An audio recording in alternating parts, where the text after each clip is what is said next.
Support for this podcast comes from St. Alphonsus Orthopedic and Sports Medicine Clinics, with physicians, physical therapists, and trainers who treat sports and performance-related injuries, with locations across the valley. More information on services and locations at stalphonsus.org/stayactive. In collaboration with Boise State Public Radio, the Community Library presents a new podcast, Sheep Stories. I'm host Vance Cunningham. Join me as we listen through the archives of the Trailing of the Sheep Festival to learn about the Scottish, Basque, and Peruvian immigrants foundational to the sheep herding industry over the past century. Hear their stories of traveling to Idaho and learning the language of the sheep. Find Sheep Stories wherever you get your podcasts and at boisestatepublicradio.org.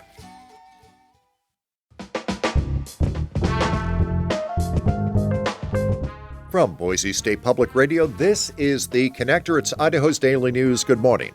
I'm George Prentice, and we have a number of stories to share with you on this Wednesday, including an Idaho delegation currently visiting Jerusalem.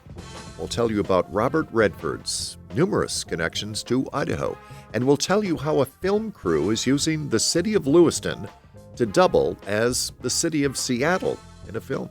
All of this coming up. It is Wednesday, the 17th of September, and here we go with today's stories.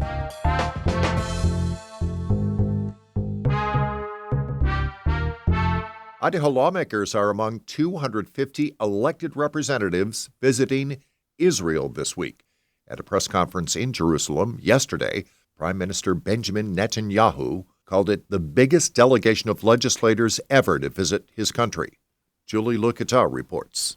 Republican Representatives Barbara Ehart, Josh Tanner, and Bruce Skog, alongside Democrat Representative Ilana Rubel, were part of the delegation, as seen in pictures posted on social media and the Times of Israel.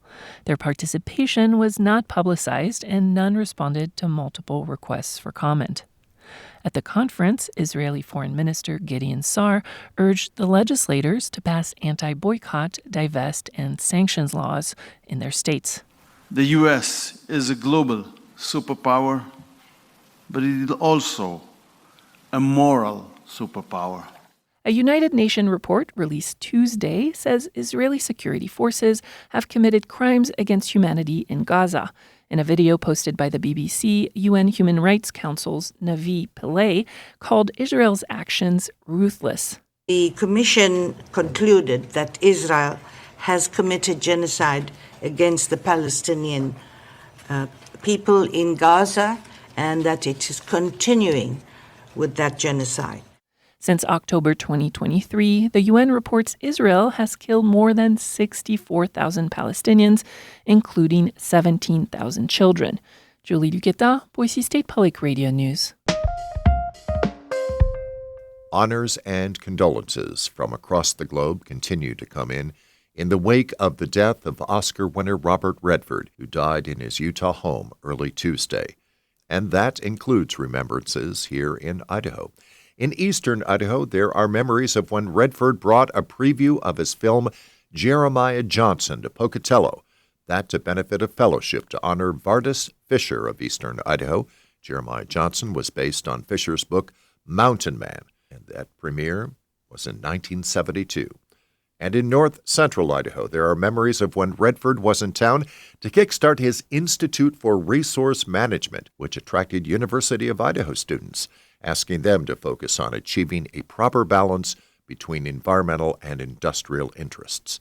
That was in 1982.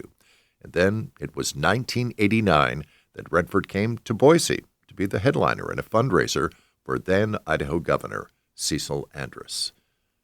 Redford was 89 years old when he died in his sleep yesterday in Utah. There's a bit of mystery surrounding street closures in downtown Lewiston later this week, but other than confirming that the streets will be closed, city officials in Lewiston aren't saying much about what the closures will be for. But the Lewiston Tribune is reporting that a film crew has been working on a movie about the infamous Green River Killer, a Seattle-based serial killer back in the 1980s and 90s, and the film crews have been using locations in and around Lewiston for backdrops that they think are retro enough to look like the 80s and 90s. Also, social media in the area has been sharing that filmmakers have been hiring local people for extras in that film. Now to eastern Idaho, and a major attraction in the Caribou County community of Soda Springs is back in action. Soda Springs is famous for having the only captive geyser in the world. There are mineral springs across the area, and then the city of Soda Springs has a geyser that is set on a mechanical timer. But the geyser has been out of commission for months because of a worn-out control valve. Rather than a small repair, the city decided to rebuild the entire timing operation with a custom-engineered design. And the Idaho State Journal reports that a big ceremony this week saw the geyser back in action. For the record, it blows about 70 feet into the air.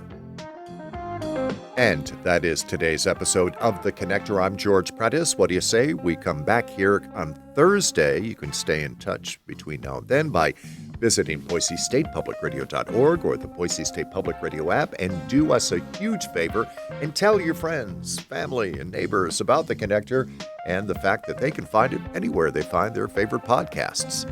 For now, to you, thanks for listening.